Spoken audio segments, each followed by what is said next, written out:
Everybody, अगर आप भी सरकारी नौकरी की तैयारी करते हैं ना, तो मुझे पूरा यकीन है कि आप वैकेंसी का इंतजार तो करते ही रहते होंगे। सो हमारा काम है कि हम आप तक वैकेंसी की जानकारी पहुंचाएं और आप उसकी मदद से अपना फॉर्म भर दें और आपको सरकारी नौकरी मिल जाए। सो इसी कड़ी में हम आपके लिए लेकर आ गए हैं एक बहुत ही अच्छी भर्ती, बहुत बड़ी भर्ती जो हर साल निकलती है। वो है एसएससी की स्टेनोग्राफर वाली भर्ती।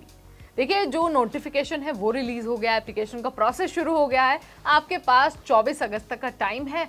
अगर आपने 12th पास कर लिया है और आपकी टाइपिंग बहुत सही है ना, मतलब बहुत अमेजिंग है, तो आप इस भर्ती का हिस्सा बन सकते हैं और सरकारी नौकरी ले सकते हैं। लेकिन उससे पहले ना आपको थोड़े बहुत काम करने पड़ेंगे कुछ, और बहुत सारी बातों को ध्यान भी रखना होगा। तो वो कौन सी बातें हैं, कौन सी चीज़ें आपको करनी होंगी, ये अगर जानना है ना, तो you are at the right place. इस वीडियो में हम आपको सब कुछ बताने वाले हैं with the help of notification. तो चलिए शुरू करते हैं।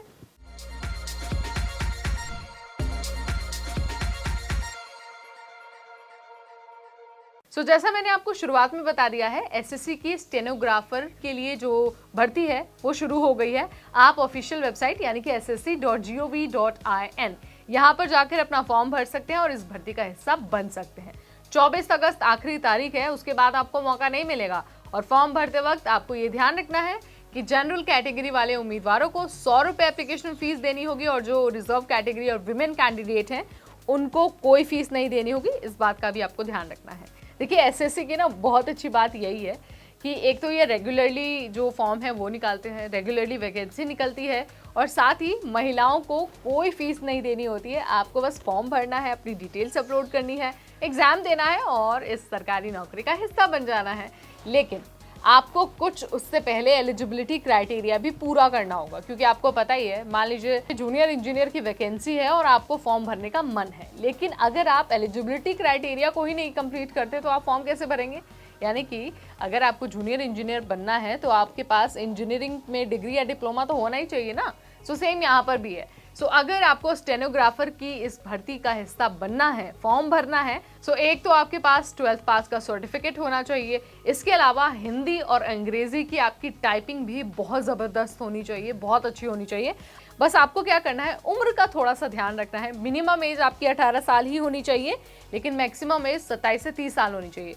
अगर आप भी स्टेनोग्राफर ग्रेड डी वाले पोस्ट के लिए अप्लाई कर रहे हैं तो मैक्सिमम एज 27 साल है, लेकिन अगर ग्रेड सी वाले पोस्ट के लिए अप्लाई कर रहे हैं तो मैक्सिमम एज 30 साल आपकी होनी चाहिए। ठीक है, एज लिमिट का आपको बहुत ध्यान रखना है। देखिए, नौकरी में ना, खास करके सरकारी नौकरी में आपको एज लिमिट का बहुत ध्यान रखना होता है।